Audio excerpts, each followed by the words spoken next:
Hello मेरे प्यारे दोस्तों, कैसे आप सभी। मैं आप सभी का स्वागत करता हूं आपके यूट्यूब चैनल एसपी पे। और आज हम लोग समझने वाले हैं रेशनल नंबर और इरेशनल नंबर के बारे में बहुत ही अच्छी तरीके से। अगर आप लोगों को रेशनल नंबर बिल्कुल ही नहीं पता है, मतलब बच्चों की तरह आप लोग समझ लीजिए, आपको कुछ भी नहीं आता है, जीरो क्या है नहीं है, यानी कि आपको एक भी पॉइंट्स नहीं आता है परमेय संख्या के बारे में और अपरिमेय संख्या के बारे में, तो आप बिल्कुल ही इस वीडियो को शुरू से अंत तक देखिए। मैं गारंटी लेता हूं और आप लोगों को विश्वास दिलाता हूं जो एक भी पॉइंट आपको एग्जाम में अब परमेय संख्या और अपरमेय संख्या से नहीं छूटेंगे इस वीडियो को देखने के बाद। तो आज हम लोग आप लोगों को सबसे पहले ये बता देते हैं, परमेय संख्या और अपरमेय संख्या बताऊंगा। और ये केवल क्लास 10th या क्लास 9th के लिए ही ज़रूरी नहीं है, ये सारे बच्चे जितने भी जनरल कंपटीशन के एग्जाम की तैयारी करते होंगे उनके लिए भी ज़रूरी है, क्योंकि ये बहुत ही इंपॉर्टेंट क्वेश्चन आपको इसमें से एग्जाम्पल्स देखने को, एक या दो प्रश्न आपको, चाहे कोई सा भी एग्जाम उठा के देख लीजिए, एक से दो प्रश्न आपको रहेगा ही, चाहे वो रेलवे के एग्जाम हो, एसएससी के एग्जाम हो, एक से दो प्रश्न रहता ही है। तो चलिए अब हम लोग बात करने वाले हैं परमेय संख्या यानी कि रेशनल नंबर। तो वैसे सब ये सभी तो हम लोग क्लास 5 से ही याद करते आते होंगे, जो पी बाई क्यू के रूप में जिसे लिखते हैं वो परमेय संख्या होता है, पी बटे क्यू के रूप में लिखते हैं जहाँ उसे हम परमेय संख्या कहते हैं, और जो जहाँ क्यू नॉट इक्वल टू 0 हो। तो चलिए हम वैसे तो हम सभी बच्चे को इसका डिफिनेशन का याद बात करें तो हम याद रहता है, लेकिन इसके एग्जाम्पल्स में सारे बच्चे को कन्फ्यूजन होता है, जिसमें कि दशमलव प्रकार में, दशमलव वाली संख्या में कौन सा टर्मिनेटिंग है, कौन सा नॉन टर्मिनेटिंग है, कौन सा नॉन टर्मिनेटिंग है, नॉन रिकरिंग है, इसका दशमलव प्रसार कैसा होता है, रिकरिंग होता है, यानी रेशनल नंबर होता है या इरेशनल नंबर होता है, इस प्रकार के डॉट्स आपको होते होंगे। लेकिन आज के बाद इस पार्ट देखने के बाद आप लोगों को मैं कोई डॉट्स नहीं रहने दूंगा, सारे डॉट्स कंप्लीट करवाऊंगा। और अगर आप लोग को फिर भी कोई डॉट्स बच जाए तो आप लोग जरूर हमें कॉमेंट कीजिएगा। चलिए हम लोग समझते हैं परमेय संख्या।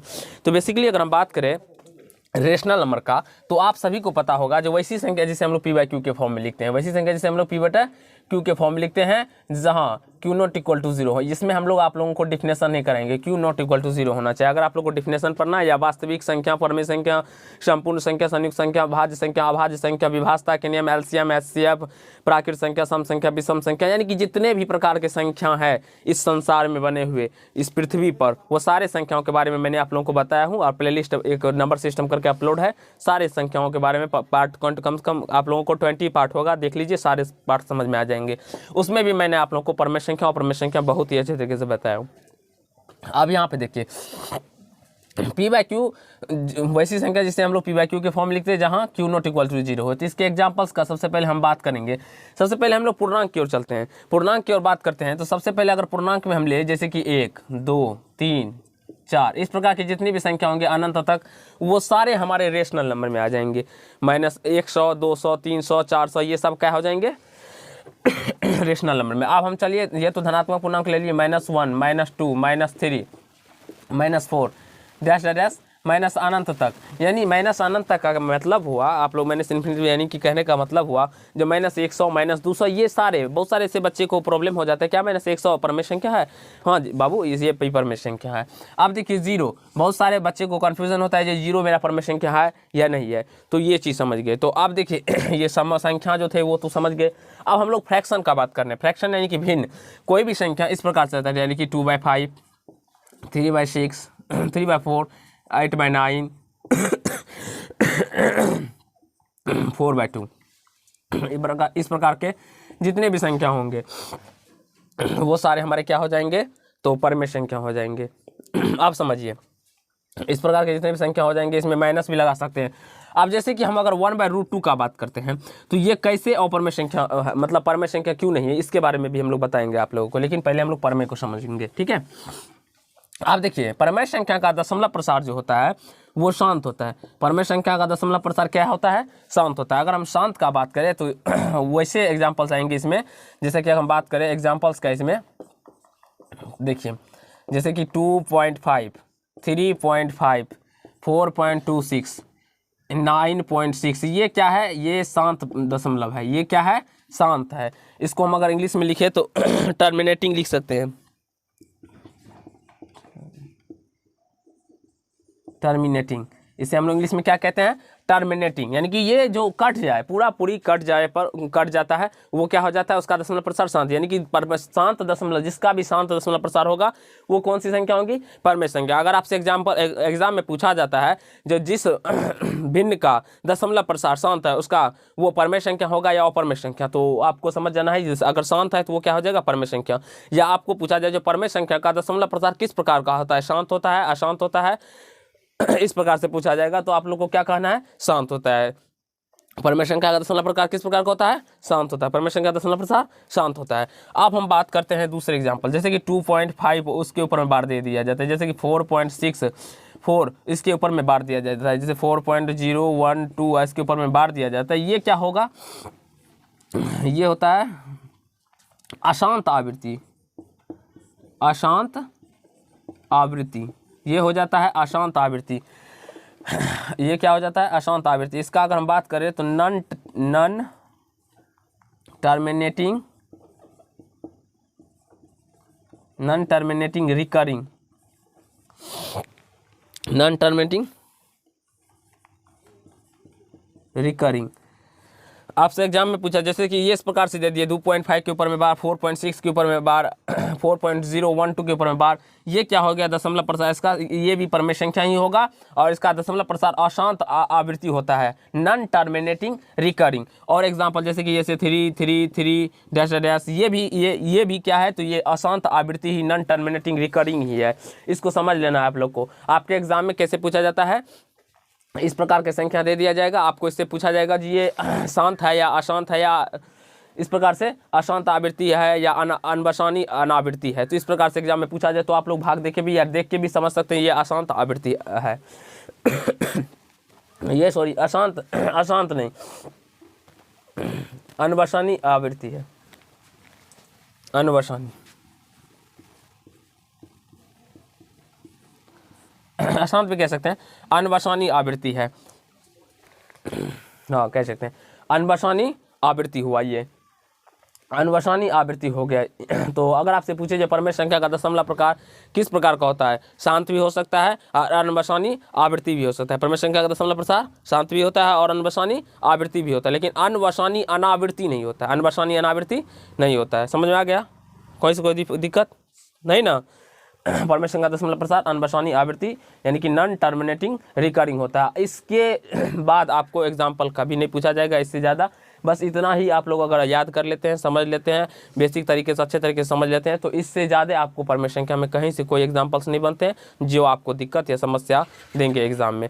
अब हम बात करते हैं रूट वाले संख्या। रूट वाले संख्या में कुछ ऐसे जैसे कि √4, √9, √16, √25, √16/25, जिसका हमें पूर्ण वर्ग होता हो, जिसका पूर्ण वर्ग होता है वो क्या हो जाएंगे, परमेय संख्या। जैसे 16/√5 का हम बात करें तो ये ऊपर में क्या आ जाएगा 4 और ये नीचे में 5 आ जाएगा, तो 4/5 भिन्न के रूप में आ गया, p/q के फॉर्म में आ गया और q ≠ 0 है, तो ये क्या हो जाएगा, परमेय संख्या। अब देखिए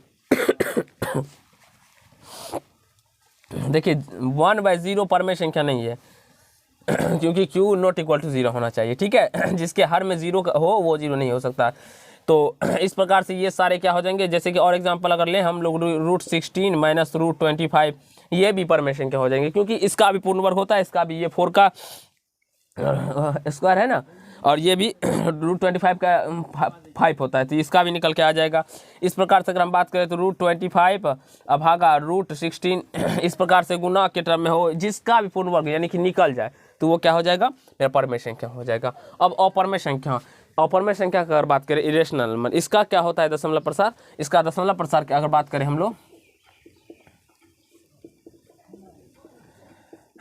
इसका दशमलव प्रसार का बात करें तो अनबसानी अनावृत्ति, अनबसानी अनावृत्ति, non terminating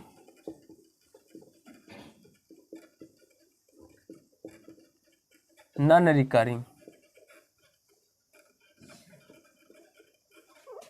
non terminating non recurring.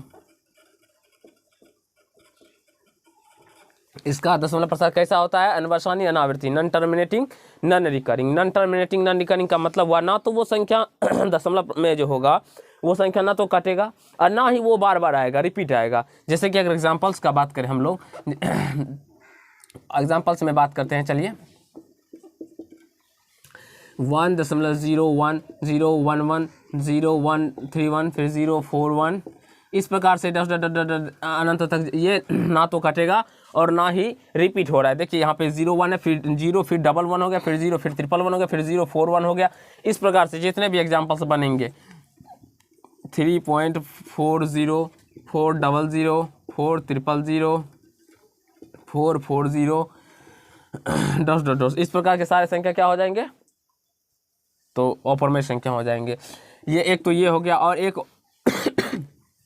ऐसा भी संख्या होता है जैसे कि 4.235123467 इस प्रकार से ना तो वो रिपीट आएगा ना ही कटेगा। जैसे कि अगर हम पाई का मान का बात करें तो ये 3.14 कितना होता रहता है, तो वो क्या हो जाएगा, तो ऑपर में संख्या। इस प्रकार की संख्या ना तो ये कट रहा है और ना ही रिपीट हो रहा है, ये भी क्या हो जाएगा, ऑपर में संख्या। इस प्रकार के संख्या भी एग्जाम्पल आपको देखने को मिलेंगे।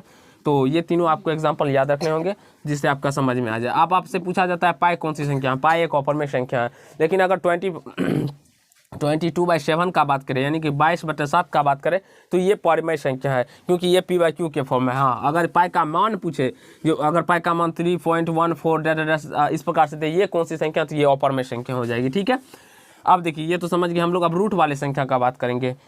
ये सारे क्या हो जाएंगे, non terminating non recurring. Root में जैसे कि √2, √3, √5 जिसका भी पूर्ण वर्ग नहीं होता है। अगर हम √2 का पूर्ण वर्ग निकालेंगे तो ये नहीं होता है, √2 का पूर्ण वर्ग नहीं निकलता है। फिर √3 का पूर्ण वर्ग होता है नहीं, इसका मान निकलता है लेकिन दशमलव में निकलता है। जैसे √5 का भी निकलता है लेकिन दशमलव में निकलता है। और बहुत सारे इसका मान होता रहता है, ये कंप्लीट नहीं हो पाता। इसीलिए ये सारे क्या हो जाएंगे, डैश ETC ऑपर में संख्या। अब जैसे कि 1/√2 का बात करें, 1/√2। अब बहुत सारे ऐसे बच्चे होते हैं, सर ये तो p/q के फॉर्म में है, लेकिन फिर भी ये क्यों नहीं है ऑपर में संख्या। क्योंकि देखिए p/q जहाँ पूर्णांक संख्या होना चाहिए, ये 1 तो मेरा पूर्णांक है और √2 क्या है, पूर्णांक नहीं है, पूर्णांक नहीं है, इसीलिए क्या हो जाएगा, तो ऑपर में संख्या होगा। और √2 वैसे भी आपको पता है जो ऑपर में संख्या। अगर हम लोग परमेय संख्या में ऑपर में संख्या से भाग देते हैं तब भी वो ऑपर में ही होगा। अगर परमेय संख्या में ऑपर में संख्या से हम गुना करते हैं तब भी वो ऑपर में संख्या ही होगा। अगर परमेय संख्या में हम लोग ऑपर में संख्या जोड़ते हैं तब भी वो ऑपर में संख्या होगा। अगर परमेय संख्या में हम लोग ऑपर में संख्या को माइनस करते हैं तब भी वो ऑपर में संख्या होगा। जैसे कि हम परमेय संख्या 1 हुआ, इसमें हमें √2 यानी ऑपर में संख्या से भाग दिए, तो ये मेरा ऑपर में संख्या होगा। जैसे 3 में अगर गुना कर दिए √2 से, ये यानी कि ये 3√2, ये क्या, इसे हम कैसे क्या लिखेंगे, 3√2, तो ये ऑपर में संख्या ही हो गया। जैसे कि अगर हम 4 में से √2 को माइनस कर लेंगे तो ये भी ऑपर में संख्या, क्योंकि परमेय संख्या में से ऑपर में संख्या माइनस करने पर ऑपर में संख्या आता है। 5 अगर हम इसमें √5 को जोड़ दें तो भी ये क्या हो जाएगा, ऑपर में संख्या ही आएगा। लेकिन अगर आपसे पूछा जाए जो परिमेय संख्या में अपरमेय संख्या में अपरमेय संख्या से गुना किया जाए तो वो मेरा हमेशा परमेय संख्या देता है। जैसे कि √2 गुना √2 करेंगे तो ये क्या होता है हमेशा, यानी कि √2 गुना √2 करें तो हम क्या होता है, ये अपरमेय संख्या हो जाएगा। जैसे √2 को √2 से गुना कीजिएगा,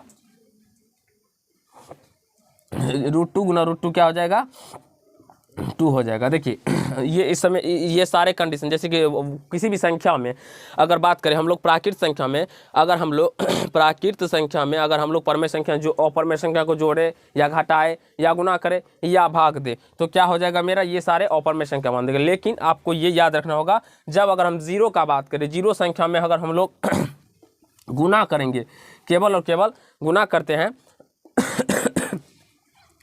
अपरमेय संख्या से, तो ये इसका मान परमेय संख्या आता है। 0 में अगर हम अपरमेय संख्या से गुना करेंगे तो क्या आ जाएगा, परिमेय संख्या। कैसे, √2 को जो गुना कीजिएगा तो क्या आ जाएगा, 0 ही आएगा। उसी प्रकार से अगर 0 में हम भाग देते हैं √3 से तो भी इसका मान 0 ही आता है, और 0 मेरा एक परमेय संख्या है। बाद में कि इसमें अगर जोड़ेंगे और घटाएंगे तो मेरा क्या आ जाएगा, अपरमेय संख्या ही आएगा। 0 में अगर √3 से हम भाग देंगे ऊपर में यहाँ पे, 0 का अगर √2 से गुना करेंगे तो ये परमेय संख्या आएगा, क्योंकि किसी भी संख्या को 0 से गुना करने पर 0 ही आता है, और 0 में किसी भी संख्या से भाग दीजिएगा तो आपका मान भी 0 ही आएगा। आएगा ना, तो ये दोनों परमेय संख्या आ जाते हैं, तो इसको इसमें नहीं लिखना है। तो आशा करता हूँ दोस्त परमेय संख्या और परमेय संख्या के जितने भी नोट्स पॉइंट होंगे आपको समझ में आ गया होगा, और ये सब लिख लीजिएगा जितने मैं आप लोग को बताया हूँ। तो आशा करता हूँ आप लोग को ये पार्ट समझ में आ गया होगा, आप लोग को अच्छा लगा होगा। तो वीडियो को लाइक कीजिएगा, कमेंट कीजिएगा, शेयर कीजिएगा, और ये सारे क्लास के लिए इंपॉर्टेंट है, बहुत बहुत बहुत इंपॉर्टेंट है। इसे अगर आप लोग याद कर लेते हैं, समझ लेते हैं, तो आपको केवल क्लास 9th 10th ही नहीं, आगे के क्लास में भी काम आएगा, जैसे कि 11th 12th और आप लोग जनरल कंपटीशन का तैयारी करते हैं तो उसमें भी। धन्यवाद दोस्त, आज के पार्ट में इतना ही करेंगे। अगर आप लोग को जरूर अच्छा लगा हो तो लाइक कीजिएगा। धन्यवाद।